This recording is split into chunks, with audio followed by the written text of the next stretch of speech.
This previously recorded webinar was created for the Nevada Digital Learning Collaborative. Hello, my name is Lauren Burleson and I want to thank you for joining me today as we review and go over how to create a discussion board in Canvas. The question is, why should I use a discussion? Well, I think a discussion board is a great way to bring engagement for your students and also get them to collaborate and talk to each other on an online platform. They get to see and peer review almost each other's work. And I think that's a real great to bring about collaboration. So I'm going to show you a few examples of assignments that I've done. That'll be towards the end of this tutorial. At the beginning, I'm just going to show you the basics of how to do or build a discussion step by step. Then I'll go over kind of the student side, and then at the end will be the examples. Along with this video, I have some guides that will help you that I've created. They are PDFs that should be linked in the description below. So if you ever feel like you're lost, please refer to those. They are a great tool to have. Now let's get into the tutorial video.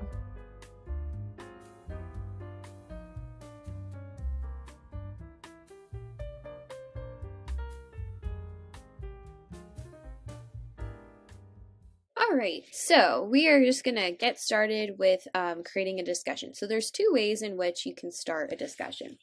So if you are on your modules page, which right now is actually assigned as my home page, what you can do is you can click this plus button here and then add a discussion.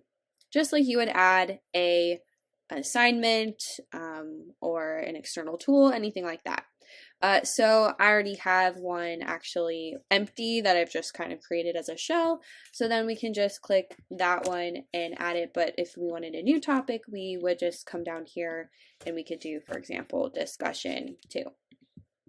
And then we add the item, which is the discussion, like so. And now this is, again, just a shell. It's completely empty.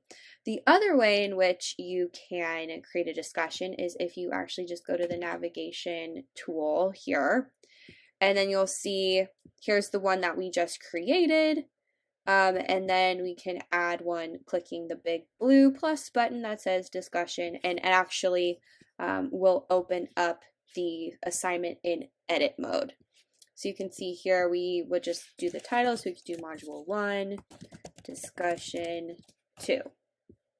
And then, of course, you have your rich content editor here where you would enter in your directions. And I'm going to talk about that in just a second. Like, what are some important things that maybe you should think about incorporating into your discussion directions?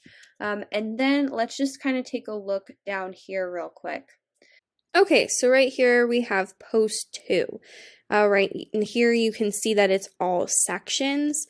So if, let's say, for some reason you only want to assign it to 1 or 2 sections within this course, let's say you have a cross-listed course with multiple sections or multiple periods, and you only want to assign it to period 1 and 2, you could click this X box and then select those specific periods.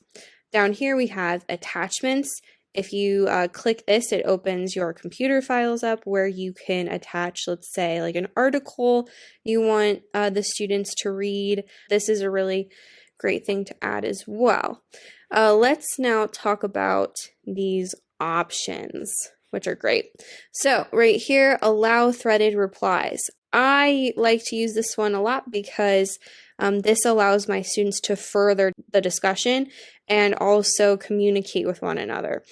So students will post their, answer to the prompt or the question that you give them, and then students can, or you can require the students to read other students' work and then respond and comment on maybe what they liked about what the other student posted, or maybe they are furthering the topic even more, which is great. So great communication tool here.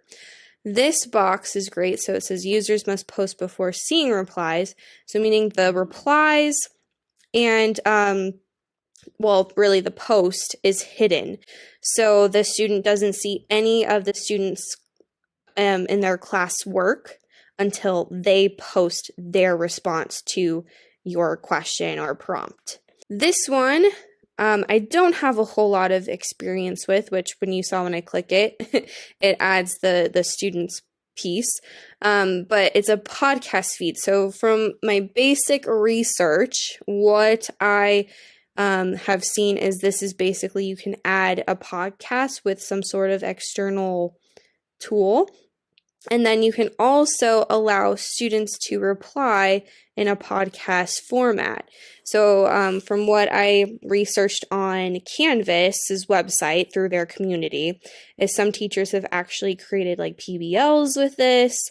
They've done like speech and debate with this, which is really cool. So something I definitely want to dive into a little bit deeper. So I'll just leave that there. The next one here, when I click it, you will notice it's going to add a bunch of stuff at the bottom, which is practically identical to some of the assignment features. So here, so graded. So we have, possible points. I just put 10 for this example. Display grade as points. So we're seeing this pretty much identical to, our settings in an assignment. So we have the groups, and then down here, which normally isn't checked, but I went through this earlier, so that's why it is peer review. So this is also a feature in assignments as well. But basically students can review each other's work and assign a kind of like a mock grade. So you can give them a rubric if you want and whatnot. The grade that the student is reviewing and grading isn't their final grade. You obviously as the instructor have to assign the total grade, but this is a really cool thing if you just want your students to review each other. Kind of a cool feature. And then of course, basic assignment, assign to those sections, the due date, and so on. So very simple. And then this one, if we're going back to options real quick, allow liking. So this is very similar to like social media with Instagram and Facebook. I really like doing this with my students because it's just, something they are used to, and it is really fun. And I don't really use these two boxes down here, especially this one, sort by likes, which like sorts the posts by how many likes it gets, because I don't feel like that's really healthy for my students. Okay, and then the last feature, of course, is group discussions. I'm not going to go into a whole lot of detail on this because I already have a video that discusses and reviews how to assign group work. But I will show you an example of what this looks like with group discussions in the class that I currently have.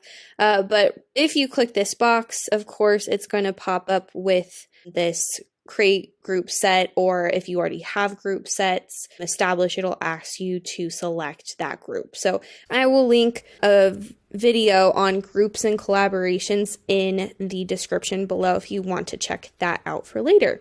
All right, so we've pretty much gone over all the features and edit mode of a discussion. So let's just click save. Okay, so this is what it would look like saved. As you can see, I don't really have anything within the rich content editor. So all I wrote was directions, so that's what's posted. Let's go look at, this is discussion 2. Let's go look at the other discussion because I have a basic directions outline for a discussion. All right, so I'm back at my home, which is of course my modules here, and you can see discussion 1, but if I wanted to add that second discussion that I just showed you, all I'd have to do is click the plus sign and then add a discussion, and here is discussion 2. So since I made it within the discussions navigation, it's not going to pop up into the module by itself, which is why I actually prefer using this feature first, because then I can create and place it where I want it initially. But anyways, let's get into discussion 1, and you'll see this basic example. So up here you would have some sort of prompt or question or an article up here, and then your basic instructions for students to respond is, first, they need to post their response, and they need to make sure, of course, that they are answering all sections of the prompt or the question. The second thing is they need to read their other classmates' posts and then respond if you, of course, are going to have these two things as an option. So what's really important when classmates are responding to other students is that they are being thoughtful and respectful. So putting that in the directions I always feel is very important. I actually, in my class, go into even more detail on this one. The next two are really about furthering the discussion. So, they can ask a question, they can offer another perspective, but ultimately their comments should be about furthering the topic that we're discussing. So let's just go down here. I'll show you how a student would respond. So all a student has to do to respond or answer the question or prompt is click reply. Now, it's not always written as reply. For my instance or my school district's Canvas, it's actually post, but you would just click this, and then down here a text box opens, and this is where the students can then respond.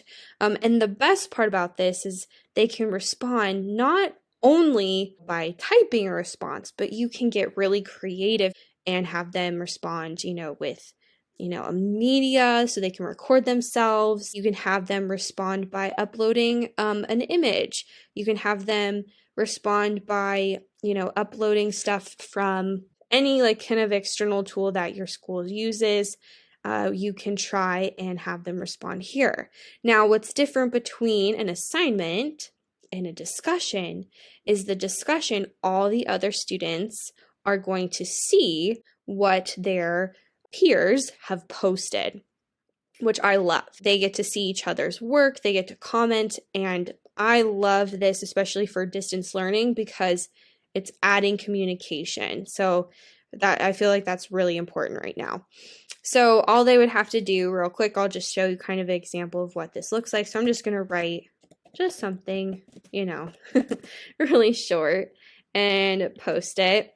And this is what a basic post looks like. Now you can see right under my post, I can reply. So I can click here, and then I can go hello, and then we can kind of see the difference. So it's kind of tucked over here to the side. Now, if a student posts something and they make a mistake, they can click these 3 dots and edit it. So if they forgot something, they can always go back and add it, which I also like as well.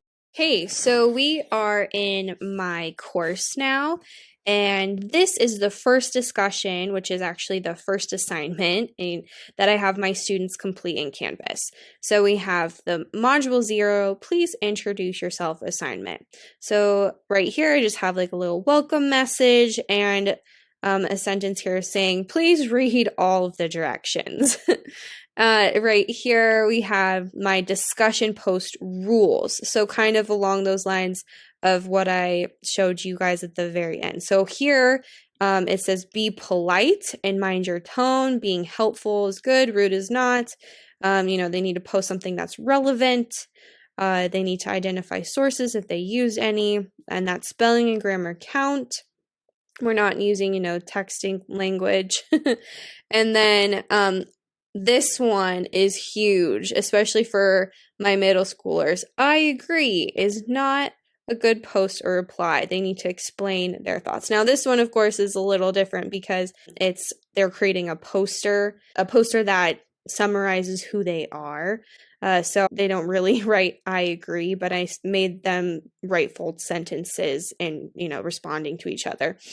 But here, so the first topic, introduce yourself. So I just say basically create a poster using Google Slides and save that Google slide as an image. and then post it in the discussion. And then they needed to respond to 2 classmates' posts saying something nice or if they had similar interests. So basically, this is a way that I get to know my students, and the students also get to know their peers a little bit. And then I always try to attach at the very bottom a step-by-step guide in a link. What I'm going to do now, so you can actually see here it says post instead of reply like it did before.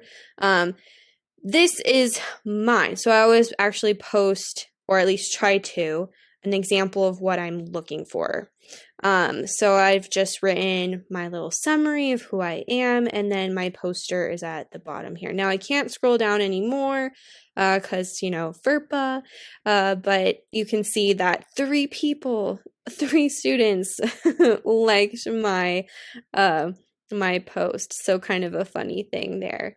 Okay, so let me show you a couple more examples that are actually on the science topic. Okay, so this one here is a small group discussion.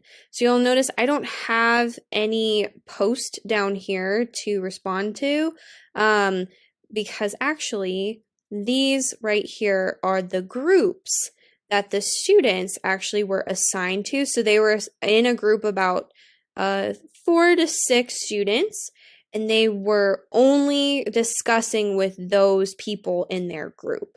So we have the basic instructions up here and then my prompt. So this was for the solar system model by scale. So all they had to do was respond, like, are you going to create the solar system by size, the size scale, or distance scale? And then tell me how, and discuss with their peers what ideas they had. And so the whole purpose was I wanted them to share their ideas and get other ideas in from other students. So let's take a look up here. So we're actually going to go into the speed grader, and you'll see what it looks like on this end.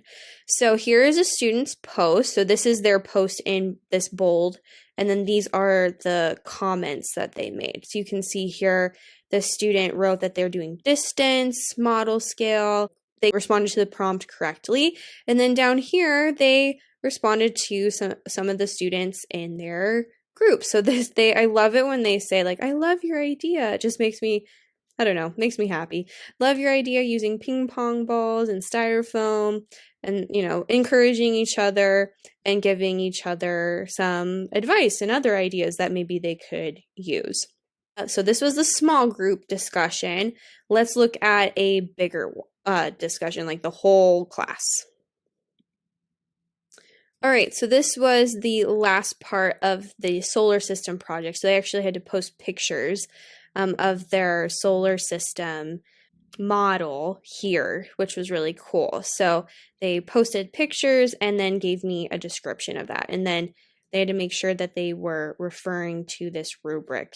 And there's more, like, I actually had a whole page of all the different steps. So this is actually one part of 4 parts of a project. So I'm not going to scroll down to show student names, but I can show you the speed grader because the names are hidden. All right, so you can see here they wrote, a summary of what they did and talked about their measurements and stuff. And then we can see their projects. And then also the student made 2 comments, and they're like, you did an amazing job with your project. I love that. So basically here they were sharing and got to see all the different ideas. And look at how creative they are. I love this. So got to share what they did from home with their peers and comment and say, you did a good job. All right, so here's the last example that I'm going to show you because this one required a media upload. So they had to record a video of themselves. So basically, this assignment was they had to create an instrument. We were on the topic of waves. and they had to create an instrument demonstrating sound waves. So right here I had, the basic directions, and then I actually embedded a Google Doc that had more information. So I wasn't like having to recreate everything in Canvas because I've already had this from previous years. Okay, so let's look at the speed grader here. Okay, so here is the student submission. We can see their video and then their 2 comments that they made on other students' posts. They were required to watch 2 other videos. So most of my comments, as you guys can probably see, are more about like just getting the kids to talk to each other and communicate with one another. I have had a couple other discussions where, they need to talk about the question further and debate each other and whatnot. But these I felt were more fun and exciting to see as an example. Thank you so much for joining me and learning all about Canvas discussions. If you have any questions, feel free to leave a comment below. Or of course, you can reach out to me. Or if you would like to connect with me via social media, you are also free to do that. I'm pretty good at responding to direct personal messages.